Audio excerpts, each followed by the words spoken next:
O ngayon, mga kababayan, puntahan muna ho natin. Sino? Nako, umiinit din ho ito. Sino? Mainit po. Ito. Sino? Mainit nga. Itong dalawa na ito. Si Senador Ping Lacson, mga bossing. At saka po, si Rodante Marcoleta. No? Nako, magagalit kaya sa akin to kung ipapaalala ko na sinabi niya na there is no such as West Philippine Sea at i-give up ang Kalayaan Island Group. Tingin ko, no? Kasi itinatanggi niya na itinatanggi niya yung mga yon. Ngayon no, mga bossing, kung maalala nyo, sinisisi ni Marcoleta si Senator Ping Lacson kasi daw nag-splice si Senator Ping Lacson doon sa video na ang sinasabi niya ay i-give up ang Kalayaan Island Group. Tayong lahat po, mga bossing, nakita, napanood, narinig ho nating lahat yun eh. Di ba? Bali-balik ta rin man ho natin, mga kababayan, yung pinagsasabi ni Marcoleta doon, iisa lang din po ang lalabas eh. Gustong i-give up yung Kalayaan Island Group na meron na pong mga nakatirang mga Pilipino, itinataas ang bandila ng Pilipinas, kinakanta ang lupang hinirang. Biruin nyo ho ha. Meron na pong populasyon, meron na pong mga mayor, vice mayor, barangay captain, may kulungan nga po sila doon. Kaya lang ang sabi, wala naman daw pong nakakulong kasi mababait yung mga tao doon sa Kalayaan Island Group. Hindi dapat pinag-uusapan. No? Kasi pag pinag-usapan, baka yung mga in-check, mga bossing, ay mapaisipan. Ako, tingnan mo sila sa loob ng Pilipinas. Pinag-uusapan nila yung Kalayaan Island Group. No? Baka nga, sa atin talaga, baka ganun pa mangyari dyan eh. Ngayon, ang sabi ni Marcoleta dito, one of our colleagues, no? Mukhang si Lacson niya ang tinutukoy.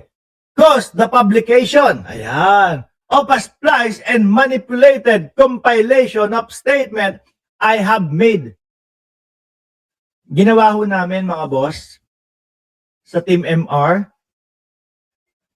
Pinanood ho namin, no? Yung pag-uusap doon sa Senado. Siguro simula po doon sa 5 minutes bago sabihin niya yon hanggang 5 minutes na matapos ho nung sinabi niya. Kahit kahit anong gawin namin na humanap ng ibang ibig sabihin si Marcoleta, wala ho kami makita ng ibang ibig sabihin. Ang nakikita po pa din po naming ibig sabihin nung sinabi ni Rodante Marcoleta ay i-give up yung Kalayaan Island Group. Di po ba? Alam niyo ho, mga boss, nakakailan na tong si Rodante Marcoleta. No? 2,000. Naalala ko na naman yan. Tragis. 2,000 kuryente. Hanggang ngayon, wala. Yun yung pangako niya nung eleksyon.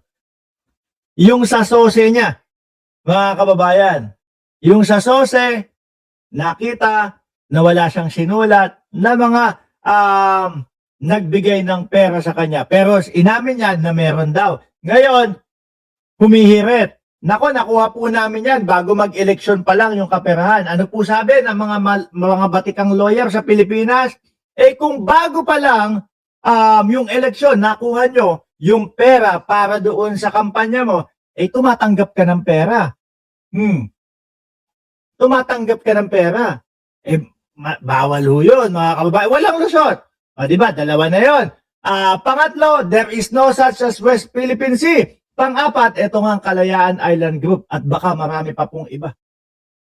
Pansin ko dyan, mga boss, testing the water. Sinusubukan nila kung ano ang magiging timpla ng mamamayang Pilipino kapag ka narinig yung there is no such as West Philippine Sea. Kaso hindi pumapanig sa kanila, hindi pumapayag doon sa mga sinasabi ni Marcoleta eh. No? Ayun, bash, cambio, tangalan lang daw ang ibig sabihin niya. I-give up ang Kalayaan Island Group, testing the water din. Ayun, bash. Isinisi kay Senator Ping Lacson, no? Sabi niya pa dito, this statement were maliciously lifted, compiled, and used without consideration of their context. Ngayon, papayag po ba si Senador Ping Lacson na hindi sumagot doon sa sinabi ni Rodante Marcoleta? Hindi. Di ba, Ma'am Irene ng BMB, Alonly TV, Esing Mariano, at Sir Ed Ong, hindi papayag.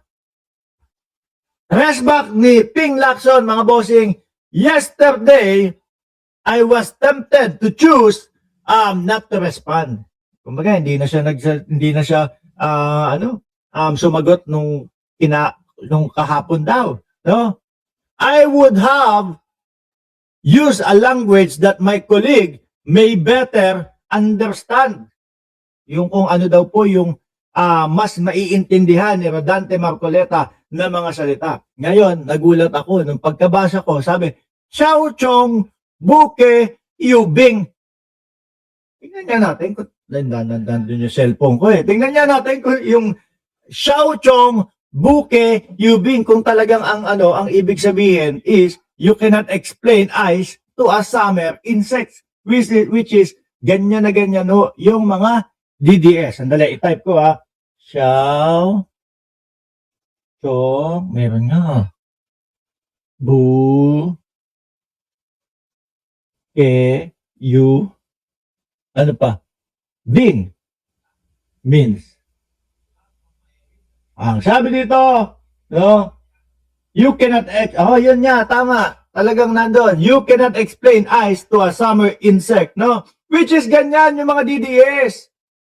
Mahirap pong paliwanagan. Bakit to? Kahit alam na nila at naiintindihan na ho, mga bossing, ipagpipilitan yung kanila.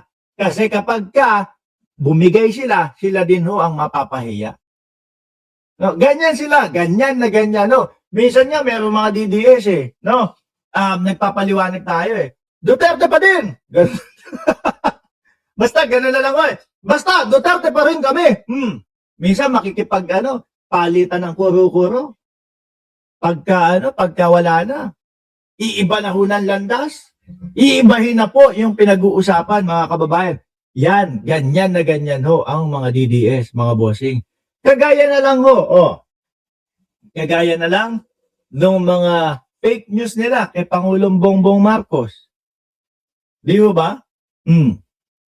Ipagpipilitan, halatang fake news na po. Talagang, hindi, si Bongbong Marcos talaga yan. Di ba? Jonas Benavides?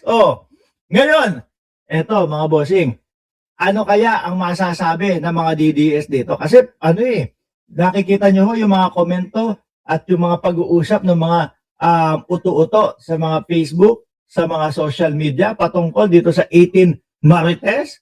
Kamping-kampi ho sila dito sa mga ito.